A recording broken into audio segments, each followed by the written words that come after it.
I Got the Power, The Rise of Big E. And welcome back, guys, and this is Mikeratto, and welcome to a new episode of Wrestling Topics, which we're going to discuss the eventual rise of Big E Langston, or Big E now, which you may know him as a member of the New Day, a bodyguard for Dolph Ziggler, and the Money in the Bank winner, also former two-time Intercontinental Champion. So yeah, he has done a lot of things in his career. He has made his mark. And his biggest success as of late is winning the Money in the Bank contract and Money in the Bank. So yeah, what's next for him? And what will happen?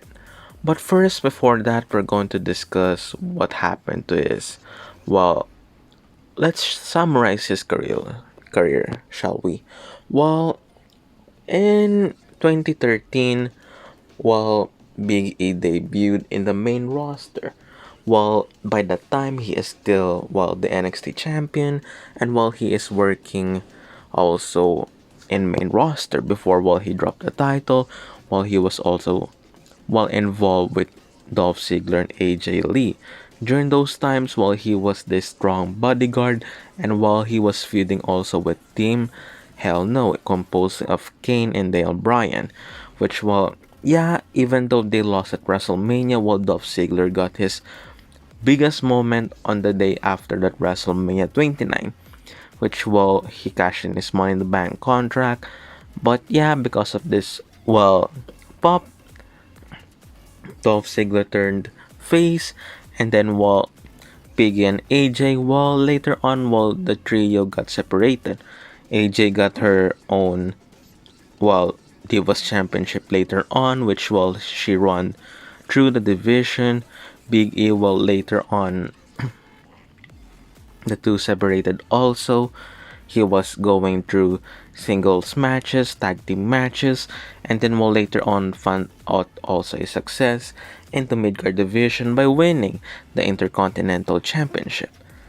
But after that, he was in the main roster. And then one of the biggest things that happened to him after that was the New Day.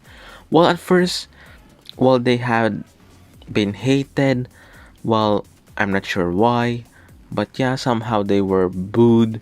So yeah, and then they actually turned heel. They got more charisma, they got more over as heels, and then which later on they turned actually babyface, which during that time they won the tag team championship and held it for at least like 400 days or something like that, 300 to 400 days, which it is actually one of the longest championship reigns in the division of the tag teams.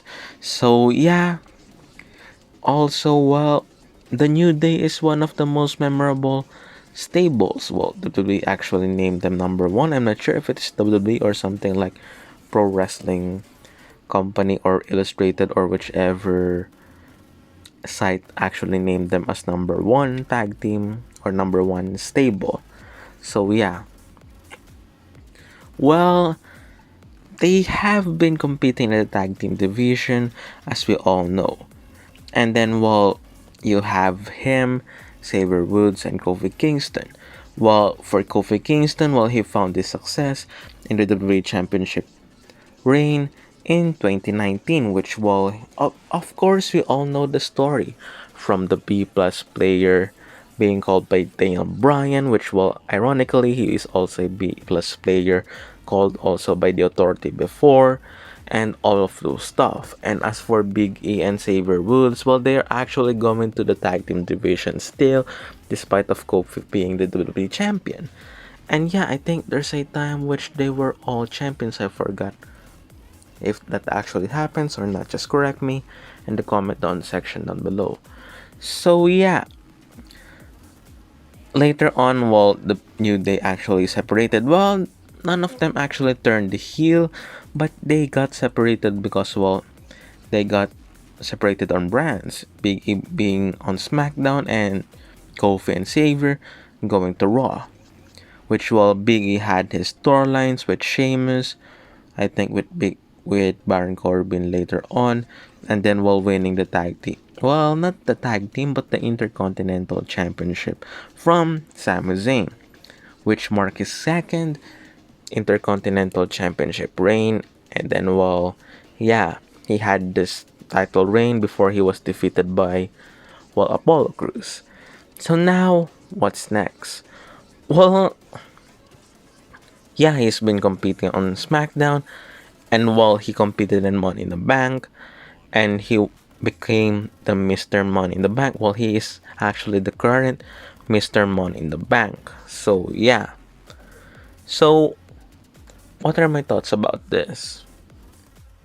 For starters, well, I actually appreciate that WWE actually, well, they're more open to a lot of people, pushing them to the top. While it's not the same guys who actually winning the briefcase.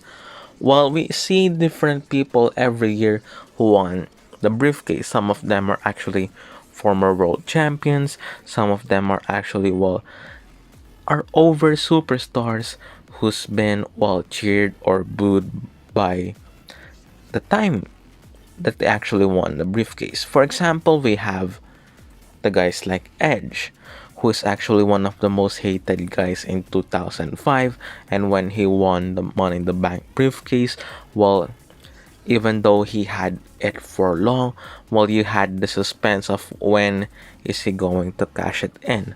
Same as Dolph Ziggler.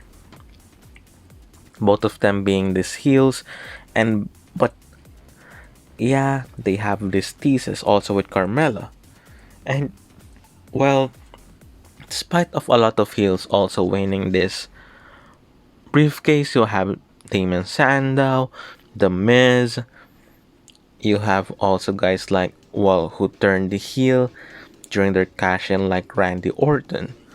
But yeah, for Big E, well, I see a bright future ahead of him.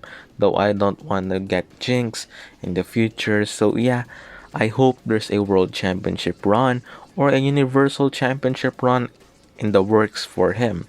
Because while he is charismatic, he can do both heel and babyface roles. As a heel, well, during the time that he was actually the bodyguard of, well, Dolph Ziggler and his heel run. And then one as a babyface when he's actually doing comedic stints with the New Day. Though, in my opinion, if he is going to be the world champion, though we see this still the comedic stints if he's a babyface, but more of his serious side, like what he is actually in NXT. You know that persona when he does the 5 count? Well, that guy. If you had him as the world champion, well, there's no issues, especially while people actually will comes to criticize everyone who's actually achieving something or actually being hated for actually doing nothing or something like that, or just reacting to the storyline and people are actually invested to it so much. So yeah, well, I hope, well, we had to see, well, a more serious part of him. Well, we do see a more serious part of him during this separation from the New Day. It's not always the New Day thing for him.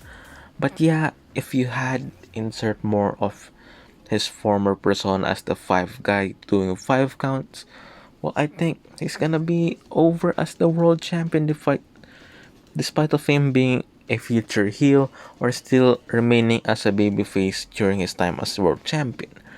So who do I believe he will cash it in? Well, I'm not sure for the moment, but for the sake of storyline, well, you have him cash in on either world champions because, well, the New Day had their history on, well, the WWE champion Bobby Lashley, and, well, when you had him versus Roman Reigns, well, there's a lot of, well, potential dream matches between those two or something like good matches we can see in the future. And, well, let's see how he can manage to also, well, destroy the Usos during those build up because, well, they had their own history as well. So yeah, that's my video for today. I hope you all like it. Well, congratulations again to the Mr. Money in the Bank, Big E, and we hope to see you in a more successful career. You are successful now and you will be more successful in the future. So yeah, thank you for watching guys, and again this is Mikeratto and peace.